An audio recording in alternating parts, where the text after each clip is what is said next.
Agenda penyatuan Muhyiddin, retorik lama dalam bungkusan baru.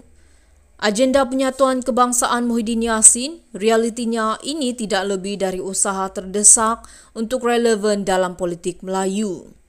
Dalam suasana politik hari ini, naratif lama seperti penyatuan Melayu sudah basi dan gagal menarik perhatian generasi muda atau rakyat Malaysia secara keseluruhan. Seperti yang dikatakan penganalisis Muhammad Taufik Yaakob, agenda ini hanya akan berjaya jika diterajui oleh tokoh profesional yang dihormati semua pihak, bukan pemimpin politik yang dibayangi sejarah pentadbiran lemah dan dasar populis. Muhyiddin dengan rekodnya sebagai bekas Perdana Menteri tidak lagi miliki daya tarikan yang diperlukan. Zaman beliau sudah berlalu. Muhyiddin juga menghadapi cabaran besar dengan bersatu yang kian malap berbanding PAS. Sekutunya yang kini lebih dominan. Retorik seperti isu Bakute dan Kampung Baru Cina hanya menunjukkan sindrom kehilangan kuasa seperti yang disebut oleh Taufik.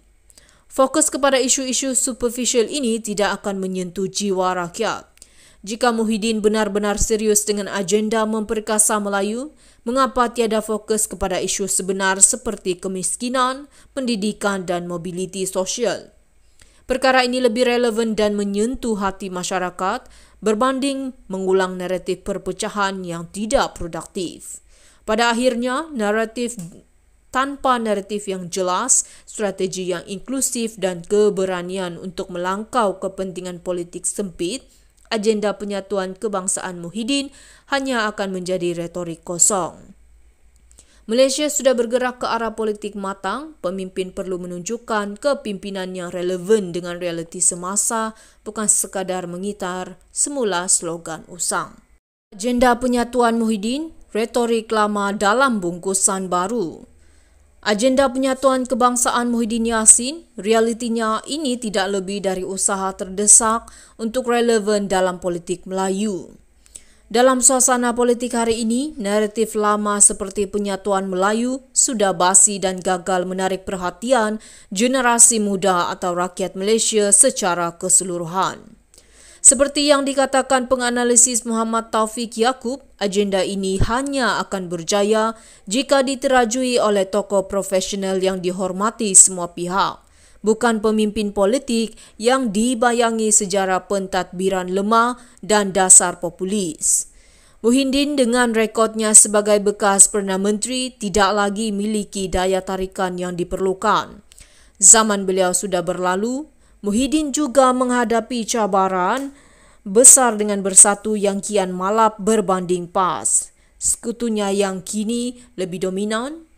Retorik seperti isu Bakute dan Kampung Baru Cina hanya menunjukkan sindrom kehilangan kuasa seperti yang disebut oleh Taufik. Fokus kepada isu-isu superficial ini tidak akan menyentuh jiwa rakyat.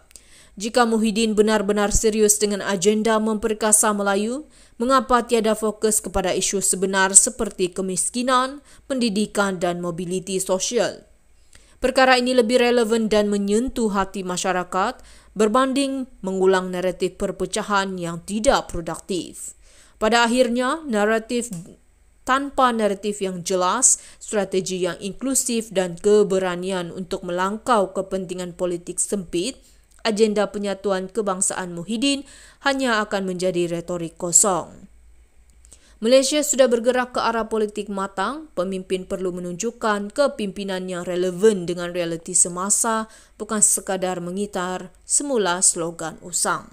Agenda penyatuan Muhyiddin, retorik lama dalam bungkusan baru. Agenda penyatuan kebangsaan Muhyiddin Yassin, realitinya ini tidak lebih dari usaha terdesak untuk relevan dalam politik Melayu. Dalam suasana politik hari ini, naratif lama seperti penyatuan Melayu sudah basi dan gagal menarik perhatian generasi muda atau rakyat Malaysia secara keseluruhan. Seperti yang dikatakan penganalisis Muhammad Taufik Yaakob, agenda ini hanya akan berjaya jika diterajui oleh tokoh profesional yang dihormati semua pihak, bukan pemimpin politik yang dibayangi sejarah pentadbiran lemah dan dasar populis. Muhyiddin dengan rekodnya sebagai bekas Perdana Menteri tidak lagi miliki daya tarikan yang diperlukan. Zaman beliau sudah berlalu, Muhyiddin juga menghadapi cabaran besar dengan Bersatu yang kian malap berbanding PAS. Sekutunya yang kini lebih dominan. Retorik seperti isu Bak Kuteh dan Kampung Baru Cina hanya menunjukkan sindrom kehilangan kuasa seperti yang disebut oleh Taufik. Fokus kepada isu-isu superficial ini tidak akan menyentuh jiwa rakyat.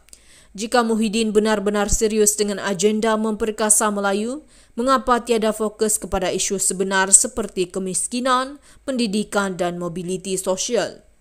Perkara ini lebih relevan dan menyentuh hati masyarakat berbanding mengulang naratif perpecahan yang tidak produktif.